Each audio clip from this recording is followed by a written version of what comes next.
There are only two choices in life. You can be yourself or you can be a cheap imitation of someone else, and it's really up to you. No punches pulled here on 8-Second Rule. This is 8-Second Rule, the podcast about attention-based marketing where we talk about getting, holding on to, and developing the attention of your ideal audience. You've got 8 seconds. What are you going to do with it? Hi, I'm Mark R. Morris Jr. I am the bull rider of copywriting, and I'm here to share another episode of 8-Second Rule with you, the podcast where I espouse all kinds of crazy theories and say what I think about attention-based marketing. If you don't understand the 8-Second Rule or understand why I call myself the bull rider of copywriting, please find me on LinkedIn and read my About section. It's all about cowboys. It's all about staying on top of the bull for 8 seconds. It's all about getting someone's attention and holding on to it long enough to make them want to invest more of their time and energy with you. All right.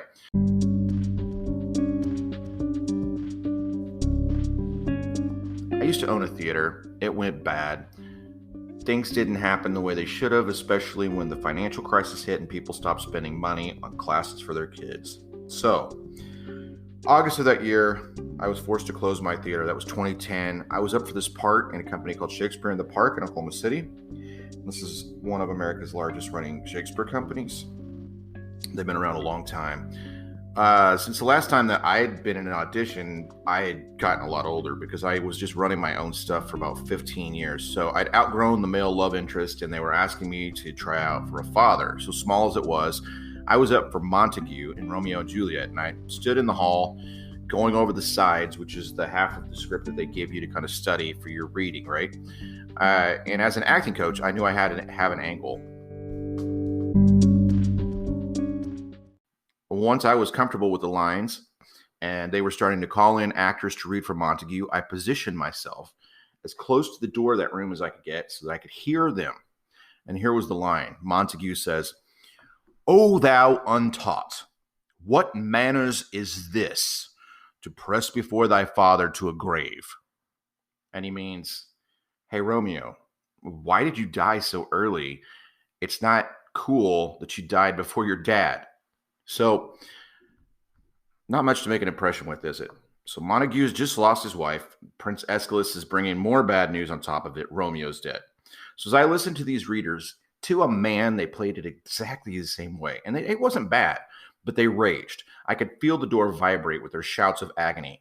Now, if you know me, you know I'm a shouter from way back. I am loud, but I had a choice to make. I could either wade into that room and try to beat these other known actors who were looking at a director who was their friend, who I had only met maybe once or twice, at their own game in their own house, or I could flip the script a bit and do something unexpected.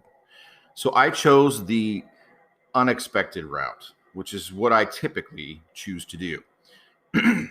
Now, I don't know about you, but in my book, if you're around the age of 50 or maybe a little bit older, maybe a little bit younger, you will know these two guys I'm about to talk to, two American actors who have used rage well in their work.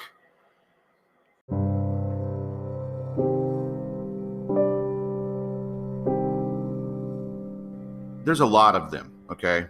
But I picked two when I think of this, and I used to use them as examples in my acting classes, and I can't anymore unless I'm looking at faces that are over 30. But the inimitable Jack Nicholson, he has used anger so well in movies like The Shining and A Few Good Men. You know, "I'm back," and "You can't handle the truth," okay? You know who he is if you've seen those two movies. And then there's Clint Eastwood, classic cowboy actor from the late 1950s. He was in Dirty Harry in the 80s, Gran Torino. I mean, the guy's just made a ton of movies and then became a director. Nicholson's a rager, no doubt. Had he strolled into that room and lost his shit, they'd have given him whatever part he wanted. But Clint would have delivered that speech nice and slow, in a growling whisper that would leave you breathless with a tingle down your spine. Do you feel lucky, punk? Right? So that's what I did. And 2 days later, I had the role. So when I was getting ready to do this episode, I did a little digging on what LinkedIn likes. What kind of articles get shared? Okay, because I've been working on this and I'm trying to get back into it. So what will help build an audience? I found a lot of stuff. I'm not going to share it with you. If you want that route, you can Google it. I used LinkedIn article statistics 2020, all right, as my search terms. I got a whole bunch of statistics. Some of them I agreed with, and some I thought were misinterpreted. But then I realized I was about to wade into their theater with actors the director knew and try to outrage them all. So I'm competing against known LinkedIn article publishers on their home turf, right?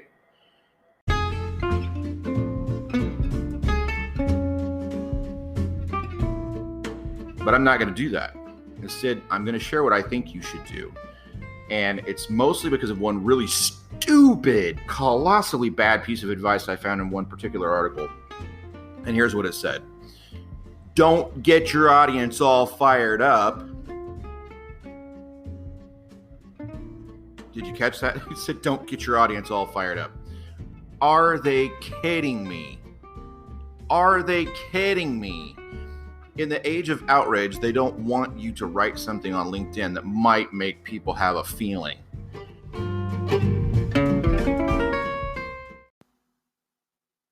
Hi guys, this is Mark Morris, the copy bull writer from 8 Seconds Rule. And I just want to start off by telling you about Anchor. Anchor.fm. I found this site a couple of years ago, and it is the simplest and easiest way to start a podcast that I know of today. You can do it straight from your smartphone. You don't need anything but their app. It's free. They have creation tools that allow you to record and edit your podcast. You can even add music, add buffers, all of those things right here on the site. It doesn't cost anything to host it. You can start as many as you want. Anchor will distribute your podcast for you, so it's heard on Spotify, Apple Podcasts, many more, and you make money from your podcast with no minimum listenership. It's everything you need to make a podcast in one place. Download the free Anchor app or go to anchor.fm to get started.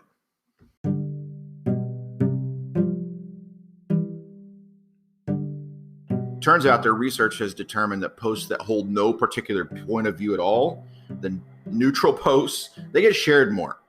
And they get more comments. So I wondered about this. I'm sure it's true overall, but what about the influencers? What about those guys at the top? Are they neutral? So I looked this up, and the best list I could find was 20 top influencers on LinkedIn in 2018. So it's kind of trending, but I know it changes quick, right? A who's who of business thought leaders. I got to be honest, I didn't know who half of these people were, and I should probably find out. I was kind of embarrassed about that. I'm sure they're brilliant. I'm sure they say a lot of amazing stuff. But who did I find at the top of the list? In 2018, who was the top influencer on LinkedIn? Richard freaking Branson. Listen, he's the author of a book titled Losing My Virginity, How I Survived, Had Fun, and Made a Fortune Doing Business My Way, by Richard Branson, right?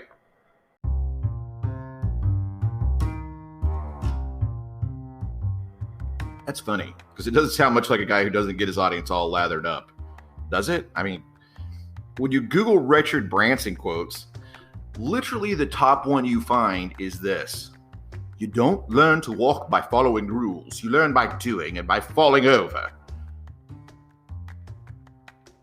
I mean, that's the first thing that you find out of this guy's mouth when you start searching around, right? Maybe it's a coincidence. I'm sure the rest of these folks that are on this list were all pressed down, pinstripe, English executive types with droll little accents who never raised their voices, right? So I went down the list a little, and there I find Gary Vaynerchuk, a man who seems to be trying to single-handedly make the F word okay in polite society. Here's his top quote from Gold Coast. Skills are cheap. Passion is priceless. Passion is priceless.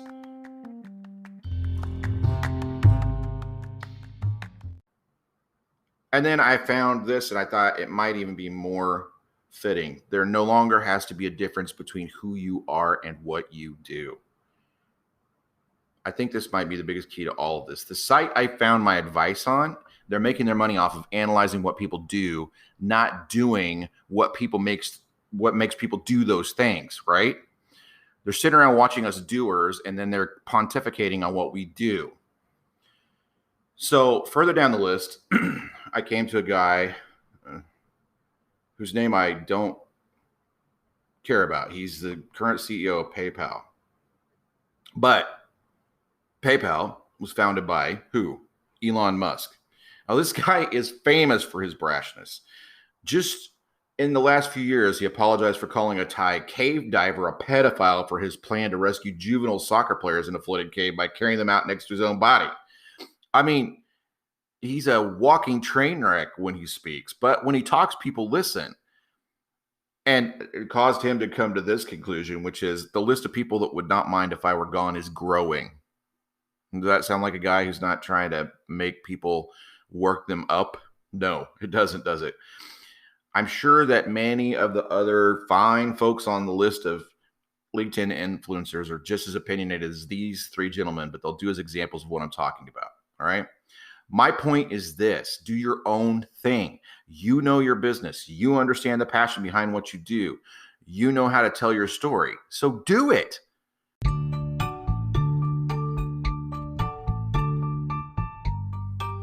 I'm serious. Stop waiting for permission to think your own damn thoughts. Aristotle didn't become famous quoting some Stone Age monk, did he? No.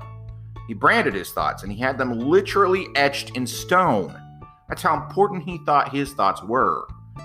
Okay? He's not any smarter than people today. He just spent more time thinking, and then he brought forward what he thought about, you know? There's nothing wrong in finding out what people who came before us thought and said. And there's nothing wrong with quoting them. It'd be a great way to get a point across. I think too many people put an awful lot of thought in the stock in the thoughts of men and women who are dead long before the digital reality that we are working in was even dreamed about. Okay? And things are different, right? The same thing is true about tracking how many letters should be in your headline, or knowing that 8 images is the optimum number you should have to get the most shares of your articles on LinkedIn. It's the kind of statistics I was finding, right? So what is important? All right, well, I'm going to share 5 things that you need to know to make your voice count. Are you ready? I'm going to go through these pretty quickly.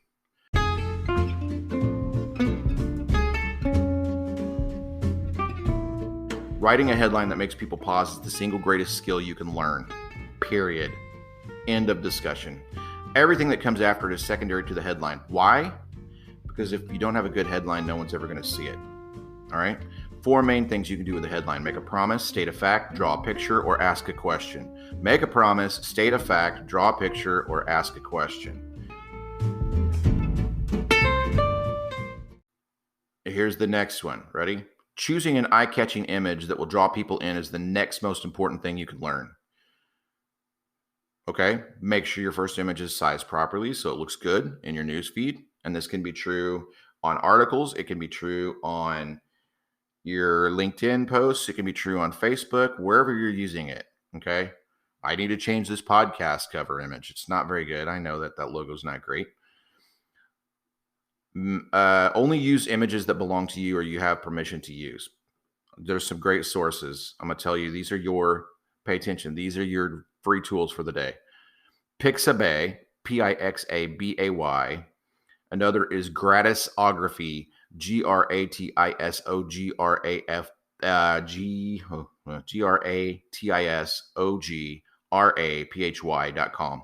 They have amazing, funny images. Okay. Choose pictures that add something to your content. They're not just decoration. Graphs, charts, infographics, those are all great too, if they really add something. Don't put them in there just to look smart, all right?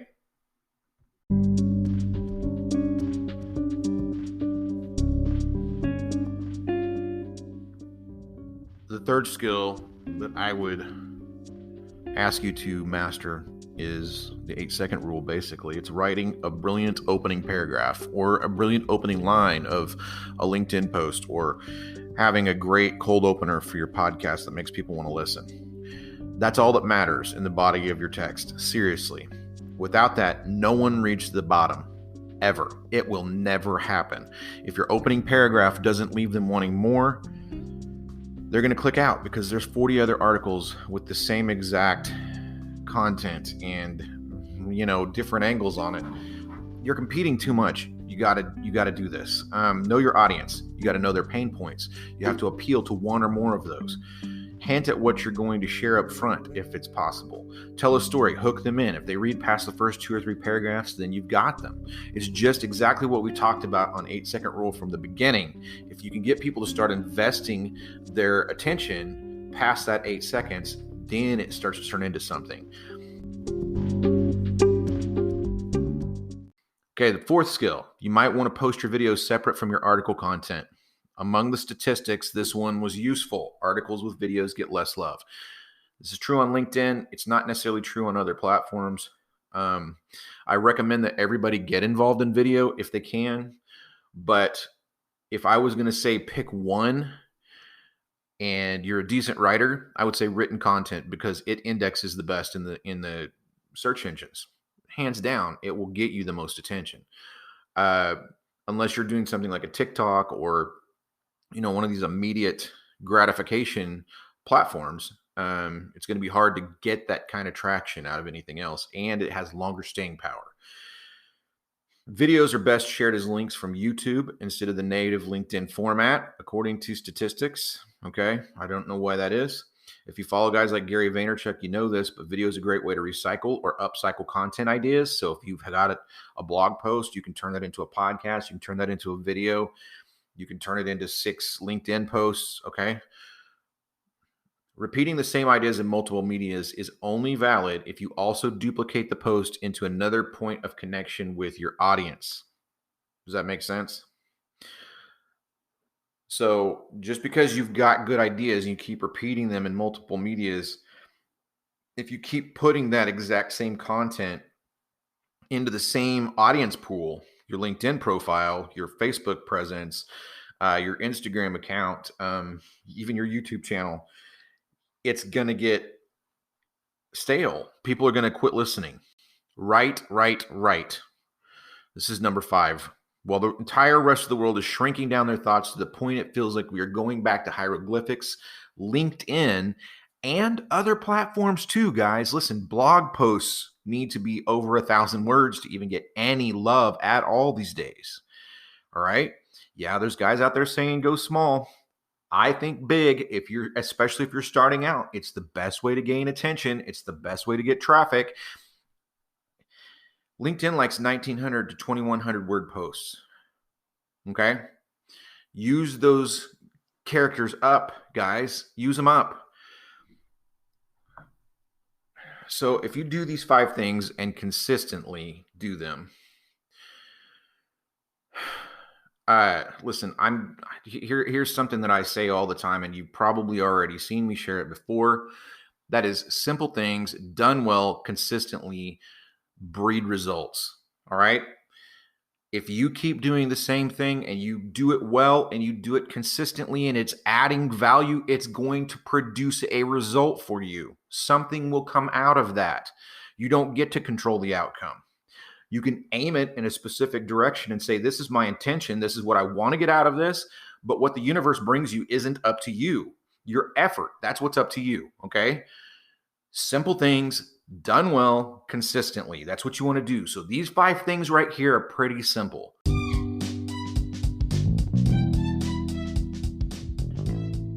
Great. Guys, that's the 5 things you can do. All right. 5 things you can do. You can do them at your own level, your own speed. You don't have to be me. You don't have to be Gary Vaynerchuk. You don't have to be an influencer to get some attention. And that's what you need. All right.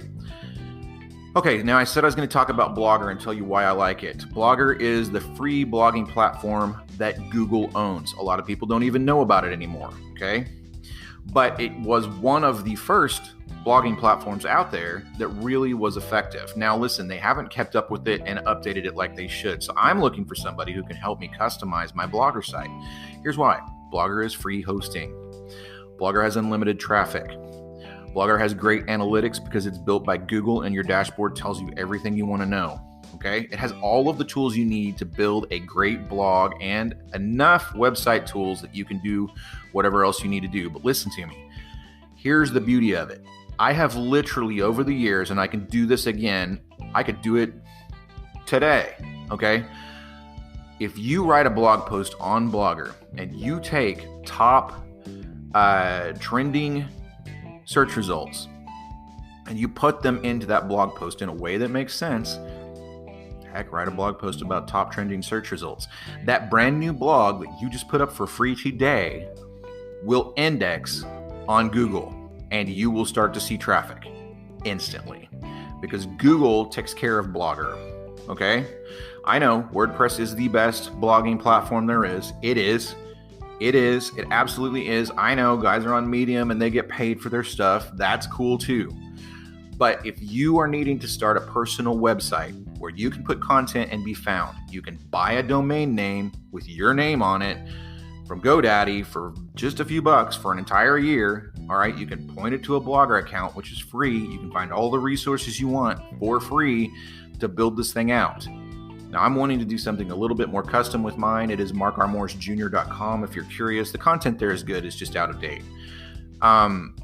But I highly recommend that you consider it because it can get you started faster, and you can always migrate this into a custom hosted WordPress site somewhere down the line when you actually have some traffic. And it won't hurt you because you're going to carry the same domain name with you. Okay, your domain name, the address, is what carries the authority on the web. You guys might not know this. This is why if you go to look for an address and it hasn't been used in a while, it may still be thousands of dollars to buy it, because when you plug it back in, it's going to instantly start sucking back in all of the original panache and authority that it had before. Okay, so once you've established one, you need to stick with it, and you need to carry it with you, and you can move those all over the place. They're portable.